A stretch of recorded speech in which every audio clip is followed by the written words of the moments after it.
దేవుని పరిశుద్ధ నామమునకు మహిమ కలుగునుగాక. దేవుని యొక్క నామములో మీకు శుభాలు తెలియజేయుచున్నాను. ఇది దినము దేవుని వాక్య భాగంలో నుండి యోహాను సువార్త 8వ అధ్యాయము 31వ వచనాన్ని మనం ధ్యానం చేసుకుందాం. కాబట్టి యేసు తను నమ్మిన యూదులతో, మీరు నా వాక్యము నిలిచిన వారైతే నిజముగా నాకు శిష్యులయ్యుండి సత్యమును గ్రహించెదరు, అప్పుడు సత్యమేమును స్వతంత్రులుగా చేయనని వారు యూదులతో మాట్లాడుచున్నారు. ఏమనంటే, సత్యము మిమ్మును స్వతంత్రులుగా చేయును. మీరు నా వాక్యమందు నిలిచిన వారైతే, మరి ఆ వాక్యము సత్యము గనక సత్యం మిమ్మును స్వతంత్రులుగా చేయును అన్న మాట మనం ఇక్కడ గమనిస్తున్నాం. నిజానికి మరి వారు సత్యములో లేకపోతే ప్రతిష్ఠ చేయబడలేదు, సత్యములో వారు ప్రతిష్ఠ చేయబడలేదు అని యేసుప్రభు వారు వారిని తెలియపరుస్తూ అక్కడ మాట్లాడుతున్న మాట. నిజానికి సత్యం అనేటువంటిది వారు గ్రహించలేకపోతున్నారు. ఎందుకంటే వారు ధర్మశాస్త్రం క్రింద వారి జీవితంలో ధర్మశాస్త్రాన్ని బట్టి జీవిస్తూ, ధర్మశాస్త్రాన్ని బట్టి వారు నీతిమంతులుగా అవ్వాలని ప్రయాసపడుతున్నటువంటి వారు, ధర్మశాస్త్రాన్ని బట్టి దేవుని బిడలారా వారు మరి మంచి వ్యక్తులుగా లేకపోతే నీతిమంతులుగా మారాలని ప్రయత్నించినప్పటికీ అది వారి వల్ల కాలేదు. అయితే మరి ధర్మశాస్త్రం అనేది మరింతగా వారికి భారమైంది, కష్టమైంది. అందుకే యేసుప్రభు వారు ఇక్కడ మాట్లాడుతున్న మాట, మీరు నిజముగా నా వాక్యమందు నిలిచిన వారైతే నాకు శిష్యులయ్యుందురు, నా యందు నిలిచిన వారైతే మీరు నాకు శిష్యులయ్యుందురు, అప్పుడు మీరు సత్యమును గ్రహిస్తారు, సత్యము మిమ్మును స్వతంత్రులుగా చేయును అని యేసయ్య మాట్లాడుచున్నారు. మరి బైబిల్ గ్రంథంలో మనం చదివితే ఆ సత్యం అనేది ఏమిటో మనకు తెలుసు. యేసయ్య అన్నాడు కదా, నేనే సత్యమును, నేనే మార్గము, లేక నేనే జీవమని ఆయనే స్వయంగా చెప్తున్న మాట. సత్యములో వారు మరి ప్రతిష్ఠ చేయబడలేదని, సత్యమందు వారు నిలిచి ఉండలేదని యేసయ్య వారి గురించి మాట్లాడుతున్న మాట. ఎందుకంటే వారు ధర్మశాస్త్రం క్రింద ఉన్నారు గనక వారి సత్యాన్ని గ్రహించలేని వారుగా ఉన్నారు. దేవుని నీతిని ఎరుగక వారు తమ స్వనీతిని స్థాపించుకున్న వారుగా మనకు కనబడుతున్నారు దేవుని బిడ్డలారా. అంత మాత్రమే కాదు, యేసుప్రభు వారు మరి 36వ వచనంలో కూడా చూస్తే, మరి స్వతంత్రులుగా చేస్తానన్న మాట మాట్లాడుతూ, ఎవరు చేస్తారు స్వతంత్రులుగా, మరి ఎవరు మమ్మల్ని స్వతంత్రులుగా చేస్తారు, ఎవరు మమ్మల్ని విడిపిస్తారు అన్న మాటకు కూడా ఆయనే మరి ప్రశ్న వేసి ఆయనే జవాబిస్తున్న మాట ఏంటంటే, కుమారుడు మిమ్మును స్వతంత్రులుగా చేసిన ఎడల మీరు నిజముగా స్వతంత్రులై యుందురు. Praise the lord. కుమారుడు మిమ్మును స్వతంత్రులుగా చేసిన ఎడల మీరు స్వతంత్రులుగా ఉంటారు. కనుక ఆయన బంధకాల నుండి, ధర్మశాస్త్ర సంబంధమైనటువంటి మరి బంధకాల నుండి దేవుని బిడ్డలు వారిని విడిపించడానికి, వారిని స్వతంత్రులుగా చేయటానికి ఆయన స్వయంగా యూదులతో మాట్లాడుతున్న సందర్భంని మనం చూస్తూ ఉన్నాం.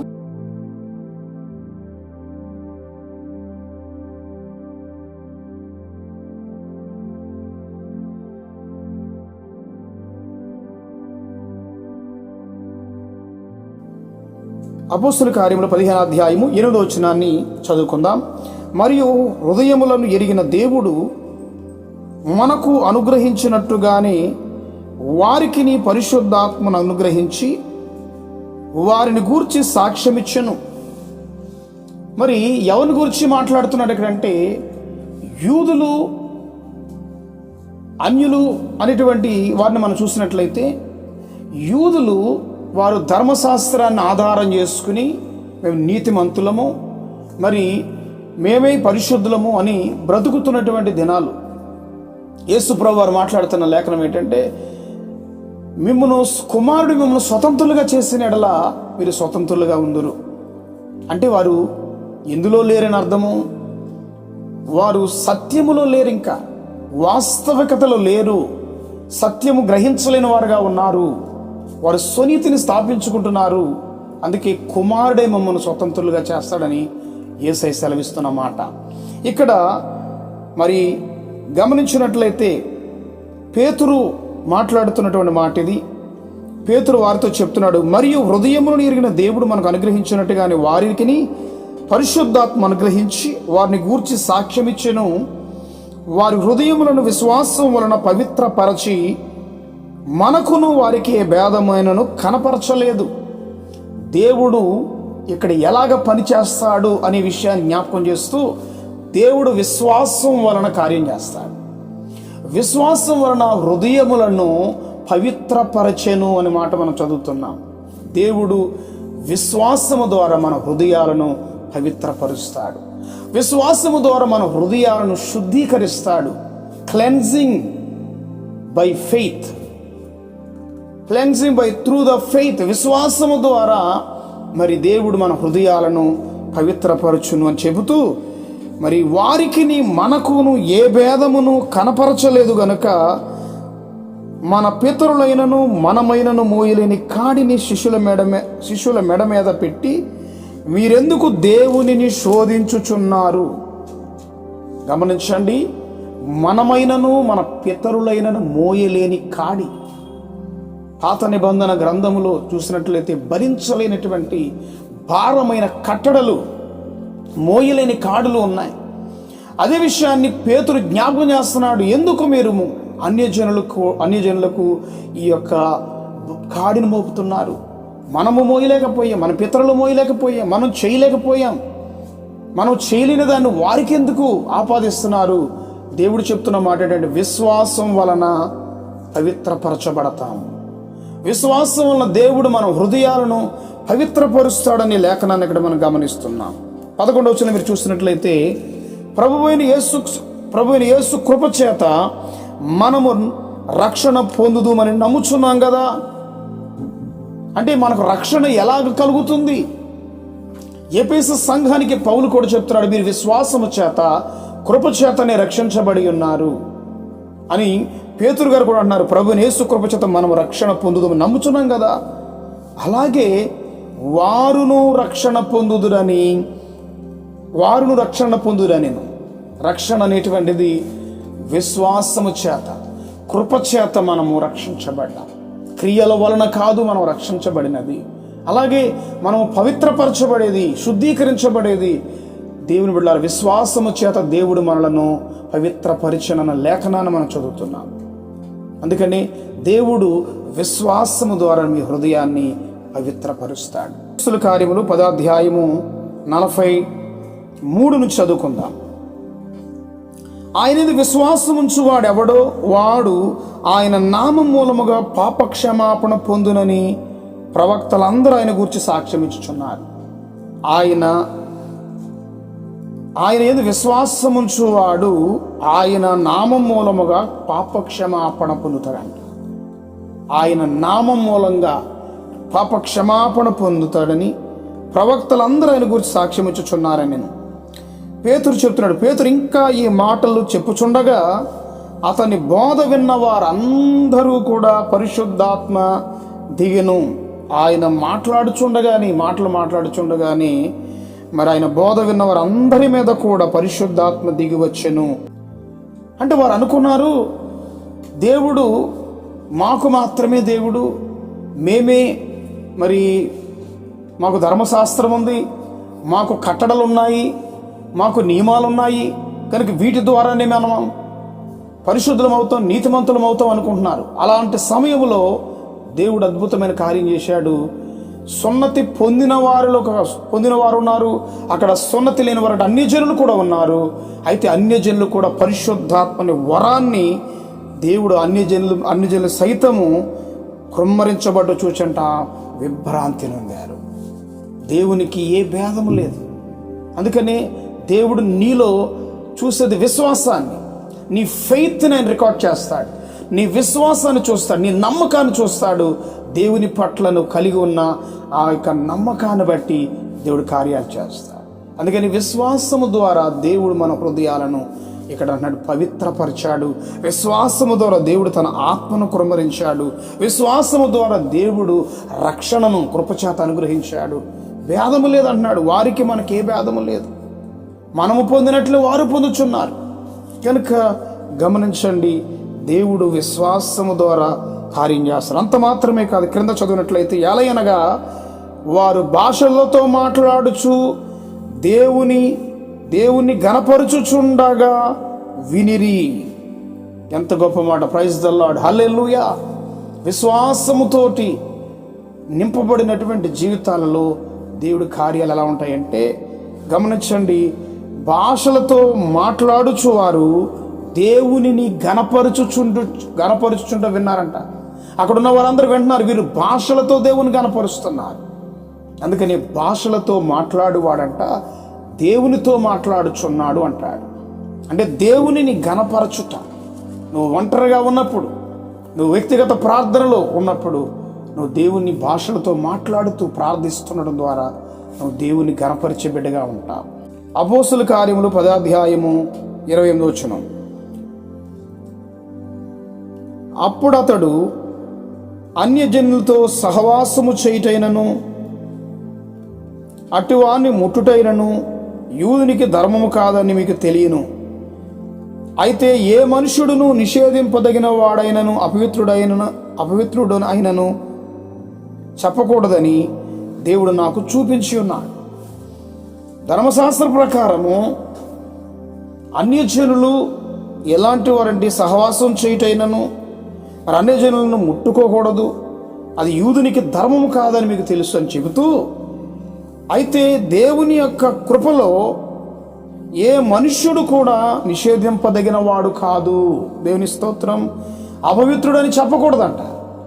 ఎందుకనంటే దేవుడు విశ్వాసము ద్వారా హృదయాల్ని కడుగుతాడు, విశ్వాసము ద్వారా పరిశుద్ధపరుస్తాడు, విశ్వాసము ద్వారా దేవుడు తన కార్యాలను జరిగిస్తున్నాడు. గనక ఏ మనుష్యుడు నిషేధింపదగిన వాడు కాదు, ఏ మనుష్యుడు కూడా అపవిత్రుడు కాదు. దేవునికి మహిమ కలుగునుగాక.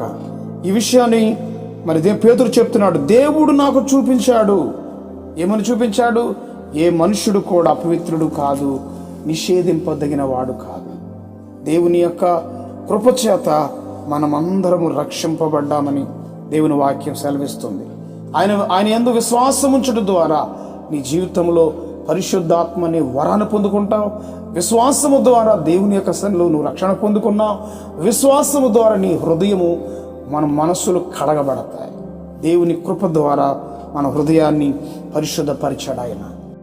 అపోస్తుల కార్యములు 11వ అధ్యాయము 18వ వచనం. వారు ఈ మాటలు విని మరేమీ అడ్డము చెప్పక, అట్లయితే అన్యజనులకు దేవుడు జీవార్థమైన మారు మనసు దయచేయుచున్నాడని చెప్పుకొనుచు మరి దేవుని మహిమపరిచారు. ఈ మాటలు విన్న తరువాత వారిలో ఒక మార్పు వచ్చింది. అక్కడ ఉన్నటువంటి అనేక అన్యులు మారు మనసు పొందడం, రక్షణ పొందడం, పరిశుద్ధాత్మ పొందడం, మరి యూదులు అనేకులు చూచి సున్నతి పొందిన వారు కొంతమంది చూసినప్పుడు వారు ఏమీ అడ్డం చెప్పలేదంట. ఎందుకు అడ్డం చెప్తారు? దేవుని కార్యాలు జరుగుతున్నప్పుడు ఏ ఆటంకాలు, ఏ అడ్డంకులు వచ్చినా దేవుని బిడ్డలారా, దేవుడు అక్కడ కార్యం చేస్తాడు. ఆయన కార్యం చేసినప్పుడు ఎవరు కూడా ఆటంకపరచలేరు, ఎవరు కూడా రాలేరు. అందుకని వారు ఏమీ అడ్డము చెప్పక, ఈ మాటలు విని మరి ఏమీ అడ్డము చెప్పకట్లయితే అన్యజనులకు దేవుడు జీవార్థమైన మారు మనసు దయచేసి చెప్పుకొనుచు దేవునిని మహిమపరిచరి. మనం ఏది చేసినా దేవునిని మహిమపరిచే విధముగా ఉండాలి. ఇందాక కూడా మనం చదివిన ముందు వచనంలో అపోస్తుల కార్యాలు 10వ అధ్యాయంలో వారు దేవునిని గణపరిచినట్లుగా మనం చూస్తున్నాం. భాషలతో మాట్లాడుచు దేవునిని గణపరచుట అనేకులు విన్నారు. అక్కడ విని విభ్రాంతి నొందారు. దేవునిని మహిమపరిచినట్లుగా మనం చూస్తున్నాం. సో దేవునికి నీ ద్వారా మహిమ కలగాలి, దేవునికి మన ద్వారా ఘనత రావాలి. మనం ఏ కార్యము చేసినా దాని ద్వారా ఆయన మహిమపరచబడాలి. అదే దేవుని యొక్క ఉద్దేశమై ఉంది. అందుకనే వారందరూ కూడా ఇది విన్నప్పుడు దేవుడు అంట వారికి ఏం ఇచ్చాడో తెలుసా? జీవార్థమైన మారు మనసు. మన దేవుడు మనకిచ్చిన మారు మనసు ఎలాంటిదో తెలుసా? జీవార్థమైన, జీవముతో కూడిన మారు మనసు. ఎంత గొప్ప రక్షణ, ఎంత గొప్ప మారు మనసు దేవుడు నీకు ఇచ్చాడు. అందుకని సంతోషించాలి. ప్రభు ఇచ్చిన ఈ రక్షణను బట్టి, కృపను బట్టి మనం అనుదినము ఆయన ఆరాధిస్తూ గణపరచాలి. అపోస్తుల కార్యాలు మరో వచనాన్ని కూడా జ్ఞాపకం చేస్తాను. అపోస్తుల కార్యములు 15వ అధ్యాయము 9వ వచనం. అపోస్తుల కార్యములు 15వ అధ్యాయము 9వ వచనం చదువుకుందాం.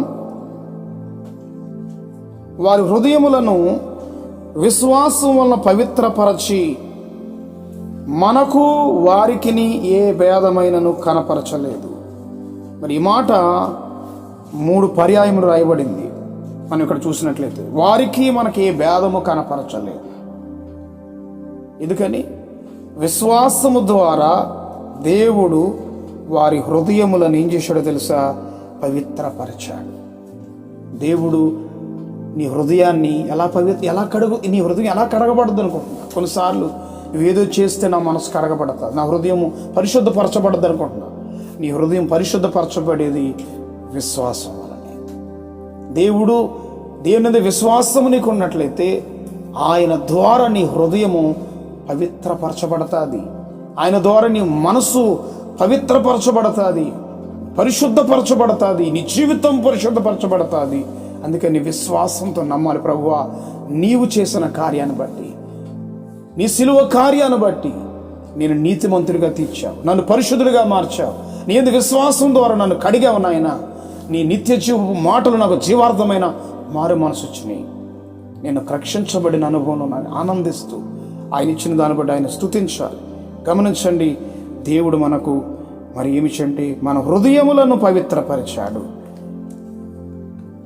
విశ్వాసము ద్వారా మన మనస్సులను పవిత్రపరిచినట్టుగా చూస్తున్నాం. చివరికి ఒక మాట చదువు. మత్తయి సువార్త 5వ అధ్యాయము 8వ వాక్యాన్ని కూడా చదువుకుందాం. మత్తయి సువార్త 5వ అధ్యాయము 8వ వచనంలో యేసు ప్రభు వారు ధన్యతల గురించి మాట్లాడుతూ, హృదయ శుద్ధి గలవారు ధన్యులు, వారి దేవునిని చూచెదరు అంటున్నాడు ఆయన. హృదయ శుద్ధి గలవారు ధన్యులు, వారు దేవునిని చూచెదరు. దేవుడు ఏం కావాలని కోరాడు ఇక్కడ? హృదయ శుద్ధి.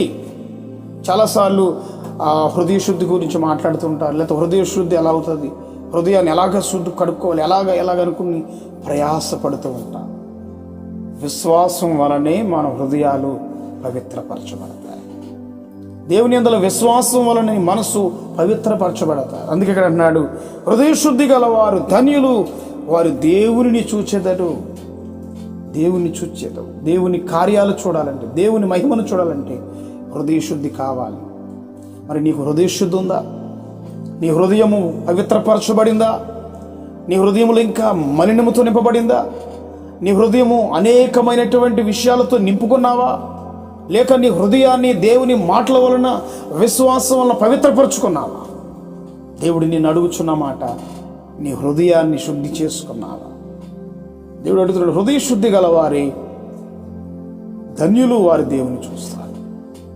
దేవుని బిడ్డలారా, మరి యేసుక్రీస్తు అలాంటి ఆత్మీయ జీవితంలో కొనసాగుతూ విశ్వాస సంబంధమైన మంచి పోరాటం పోరాడుతూ ఆయన మాట వలన పవిత్రపరచబడుతూ, దేవుడు నన్ను పవిత్రపరిచాడు, దేవుడు నన్ను విమోచించాడు, నా కాడిని విరగొట్టాడని విశ్వాసంతో నమ్మికతో జీవిస్తూ ఆయన కృపలో ముందుకు సాగిపోదాం. దేవుడి మిమ్మల్ని దీవించును గాక.